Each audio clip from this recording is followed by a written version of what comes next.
Hey, Salvador Briggman here. Welcome back to the Crowdfunding Demystified YouTube channel. And today we're talking about how to have a successful crowdfunding campaign. How do you ensure success if you're gonna go live with a campaign on Kickstarter or Indiegogo? What are the things you gotta do in order to be successful? That is what we are talking about on today's video.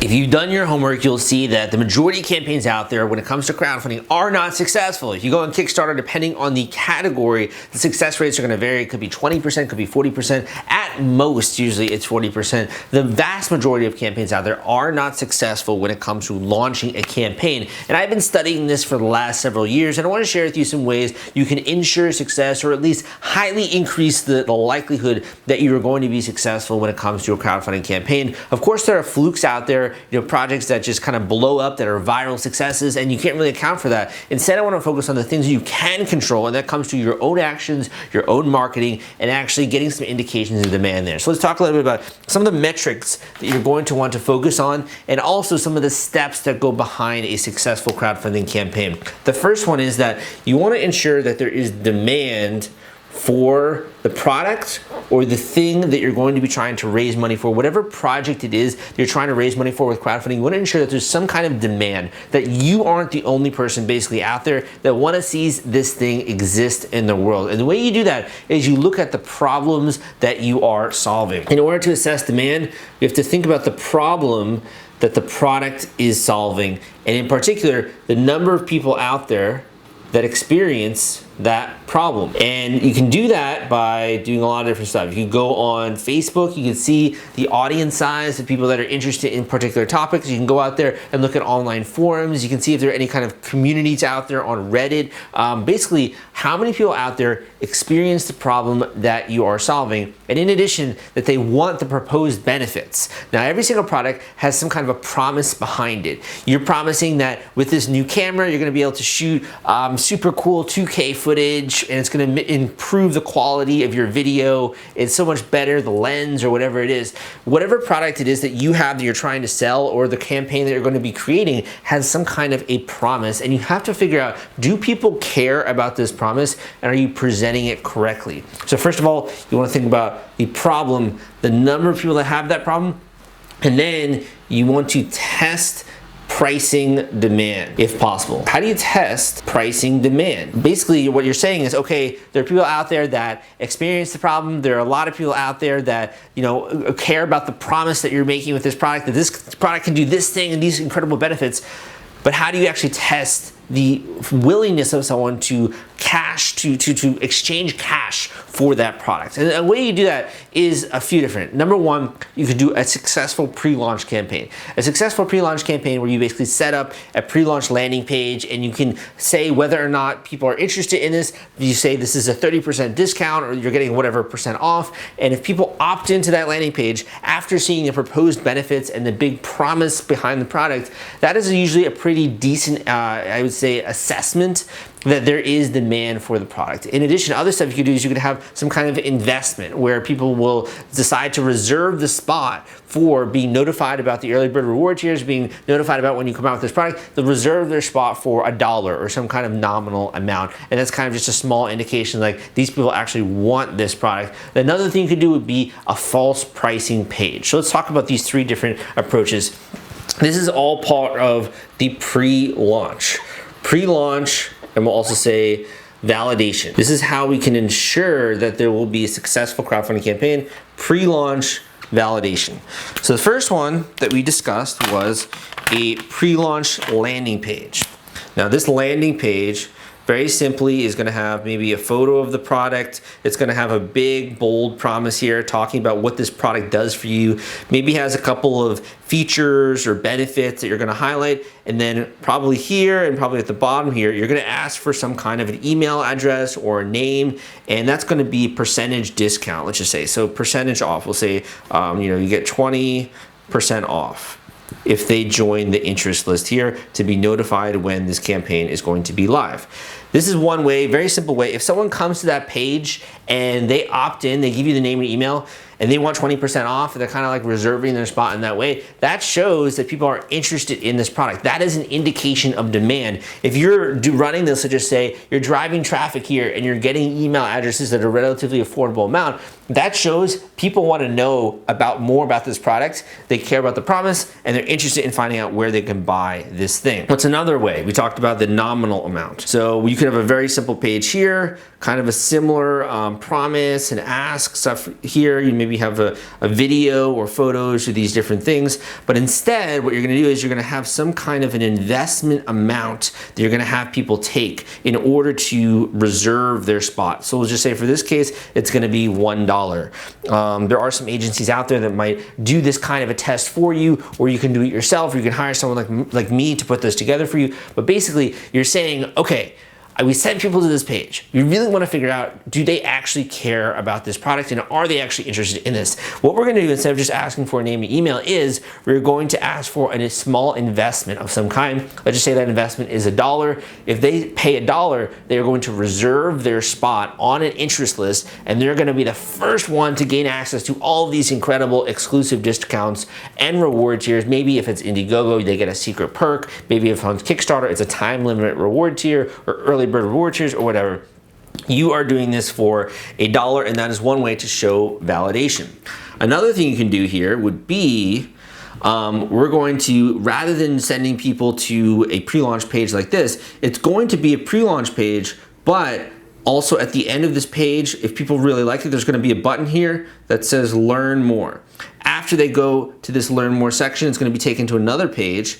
This page is going to have even more information about the product, and you're also going to disclose the price of the product. So we'll just say that's a really horrible drawing of a photo of the product. You're going to disclose the price of the product, and you're going to have a button here that basically says, do you want to buy this?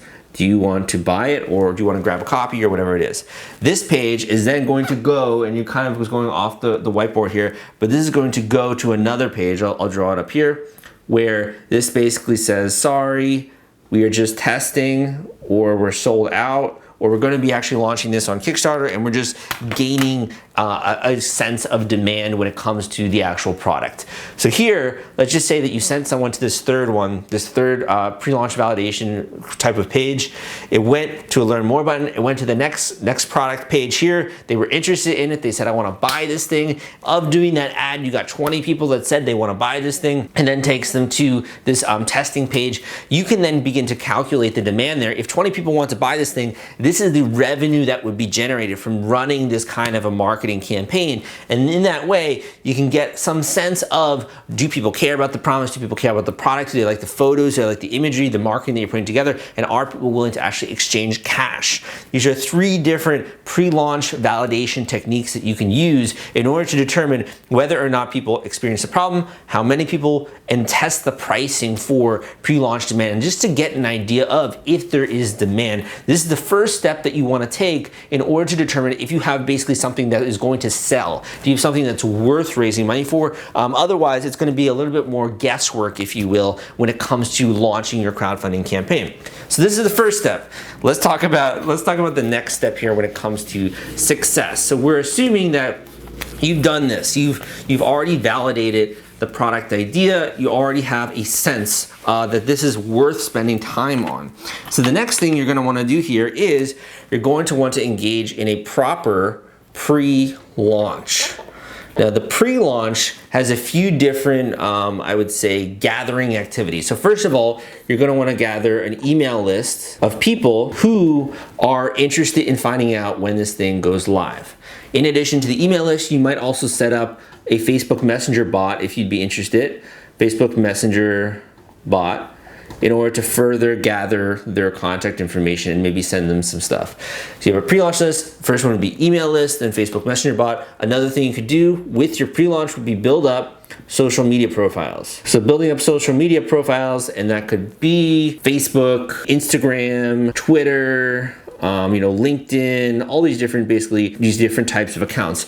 Building up your social media following is kind of like a relatively turning people who are just kind of vaguely interested in what you're doing. They don't really care very much, actually, I would say, and then kind of like transitioning more into like, okay, I know who this guy is, or I'm following their account, I get a sense of their content. You're warming people up using social media, and eventually you can push them to an email list, or you can push them to the campaign when you go live. You can also do other stuff like setting up a Facebook group, or doing a Facebook Live, or doing live streams, these different things. That's another way you can begin to build up your clout. What are some other pre-launch activities? Well, another one would be reaching out to journalists, bloggers, PR, influencers. These are people who basically have access to the audience that cares about the problem or cares about the product. Journalists, PR, influencers, doing some media outreach here can be another component of a successful pre-launch campaign. Now, it's gonna vary from product to product out there. Not every product can afford, or not every business can afford to send, samples of the product, or they don't have it fully made, or they're not able to engage these journalists at such an early stage. It's going to vary depending, there are a lot of different categories, if you will, when it comes to crowdfunding.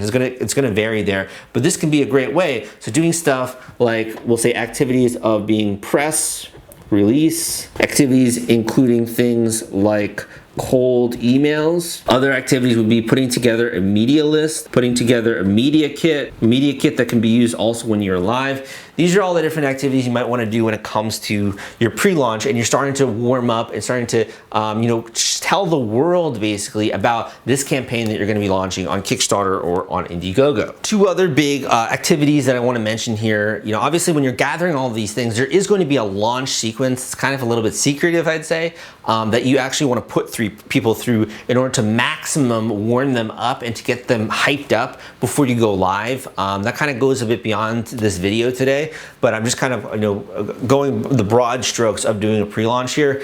Some of the other stuff, if you already have an existing community of people who have bought from you before, doing stuff like surveys or getting testimonials, things that you can use on your actual campaign page. This is going to go a long way when it comes to pre-launch. Basically warm people up to the fact that you're going to be launching something new. What did they think of your previous products? Why is the reason that they continue to follow you? Getting a sense of your existing community and their relationship to you is a really good one. And finally, when it comes to the pre-launch, aside from doing other stuff like putting together a landing page, which I would say is actually bread and butter, we'll say landing page, with the pre-launch, it's kind of tied to it. The other thing would be starting to assemble the campaign page. That's kind of what I talk about next when it comes to a successful crowdfunding campaign, but starting to assemble the campaign page is going to be getting started with your pre-launch. And that's also when you're gonna start to answer a lot of these questions in your head. It's gonna start to feel more real to you that you're gonna be launching this campaign soon. It's gonna be shared with the world. So that's the next thing that I want to talk about a little bit here when it comes to the campaign page and how to ensure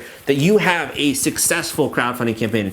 I'm really covering a lot of these when it comes to broad strokes. So I invite you to dive into some of the other videos on my channel there because I've got a lot of great content out there. Let's talk a little bit about the campaign page. When you're having a successful crowdfunding campaign, it all comes down to marketing and communication. How can you get strangers to care about this product that you've made or about this thing that you're trying to raise money for? That is the kind of like the problem, if you will, that you gotta solve. It's all about a communication problem and getting people to emotionally care about what you're doing, but also to logically see and to justify a purchasing decision. So a successful campaign page. The campaign page is the most important sales device. We'll say this is kind of similar to a sales page. The only goal of a campaign page is to do one thing, which is to get people to pledge or to become backers of that page. That is the singular purpose. And it's done with a few different ways. The first is the video, so the video pitch. The next is, and by the way, if you don't have a video pitch, that is going to dramatically lower your chances of being successful with crowdfunding. The next is the actual text. So let's say the campaign text. This is the explanatory text that's basically going to sell people. And I would actually not even refer to this as text. This is actually a code word for copywriting. Copywriting is the art of getting people to take action or selling via text. So you're gonna have copywriting, which is the campaign text. You're gonna have imagery, so images of the product or people using the product. Also have gifts. You're gonna have reward tiers, and these are gonna be basically the things that you're offering with this crowdfunding campaign. And finally, when it comes to the actual campaign page and everything you're doing, you're going to basically have proof and promises. Proof and promises are what make a crowdfunding campaign successful, essentially. So this is all things that most campaigns have in common. What is the difference between a successful campaign and one that is not so successful? Well, first of all, when it comes to the video should get people emotionally riled up, it should get them interested, and it should sort of pique their curiosity when it comes to this project. I have other videos out there that explain how to do a successful crowdfunding campaign video. But the hallmark is that every single video is going to maintain attention, it's going to arouse curiosity and emotions, and it's going to enable someone to be able to see themselves using this product that you are promising, or in some way see themselves in the models that are using the product and different environments. Basically, it gives them a sense of where they would use this thing and the promise behind it. The campaign text and the imagery and the GIFs are there to further support the video, to further sort of kind of comfort the person that they are making a good decision, that this is a really neat and really cool thing, gives them an idea of the different use cases, gives them an idea of the specs, the technology, all these different things behind it. The campaign page actually functions, the text and the videos and the imagery, as a sales page that's meant to take someone who's never heard of this product before, or like just knows a little bit of the broad strokes of the product, to take them from someone like that to someone who is excited about the project, who's emotionally bought in, and who also knows that this is a real thing, that there are proof and promises. There's proof to support the promises and the claims and the benefits that you are making. And this isn't just something that's like, not going to be delivered. This isn't something that's not for real. It's actually something that's going to exist. And finally, the reward tiers. One of the big mistakes that I see with a lot of different campaigns is that from the outset, they might have a successful campaign, but if you don't properly structure your reward tiers, and I have another video out there on this, then you might end up in the red after doing a crowdfunding campaign, or you don't estimate for different costs correctly or shipping. So the hallmark of a successful campaign is that you actually break out the Excel spreadsheet and you start to look a little bit into the numbers when it comes to shipping, when it comes to the Kickstarter fee, what are the credit card fees, putting all of that together and saying, okay, in order to have a successful campaign, we got to price the rewards at this amount. This is going to give us this much. This is sort of the buffer that we're giving ourselves. This maybe is going to be the profit from the campaign. You got to break out the Excel spreadsheets, and that is the hallmark of every successful crowdfunding campaign, that you have to plan for these different scenarios. What happens if you hit your goal? What happens if you do 5 times your goal? Try to have a few different cases or models, if you will. And I know that takes a little bit of time to do, but that's going to make you way more likely to have a profitable and successful campaign when it comes to crowdfunding. I want to take a second to introduce you to the sponsor of today's video, and that is Fulfillment. Fulfillment is a turnkey solution for helping you get the products out there to your customers and to your backers. Whether you're doing a Kickstarter campaign or an Indiegogo campaign, eventually you're going to have to do order fulfillment and get those rewards out there into the hands of your backers. So what these guys do is they basically offer a streamlined service for you, and they take all that headache away. I highly recommend outsourcing this element of your campaign because it's going to make everything easier in the future. If you want to learn more about Fulfillment, I'm going to include a link down below in the description of this YouTube video. But in addition, you can also check it out on the web at fulfillrite.com, and you can learn more there. Thanks for listening, and let's get back to the video. The final thing I want to mention here on this video is that if you go out there and you actually look at the successful campaigns, you'll see that they didn't do it all on their own. They have partners that they are working with. They have agencies that they're working with. They have coaches like me that they're working with. They have basically the other people that are part of their team. It's very rare that we see a campaign that was just done by one person and who didn't have any kind of help whatsoever. Even a person who's really good at marketing is going to need help with creating the prototype. Someone who's really good on the engineering side is probably going to need help on the marketing side. Someone who's good at both doesn't physically have enough time in the day to be able to do everything and to get the campaign out at a reasonable date. They're going to be spending 6 months on it. It's going to be delayed super a lot. So you have to assemble a team. These are kind of, I know these are a little bit more broad level strokes, but they're so freaking important when it comes to a successful crowdfunding campaign. So every successful campaign, number one, has a team behind it, a team of people. Now, I'm not talking about necessarily a team of like full-time people that you are employing or something like that. I'm just saying a team of people who are invested in the success of the project, and you as the entrepreneur, it's your job to basically lead that team and to manage that team and to make sure all these pieces are coordinated and working together. Every successful crowdfunding campaign has a team. In addition, every successful campaign has partners. Partners could be agencies, they could be freelancers, it could be coaches or consultants. These are the people who are going to not only make sure that you make intelligent decisions, but also that going forward, you're doing everything you need to do every step of the way in order to be successful.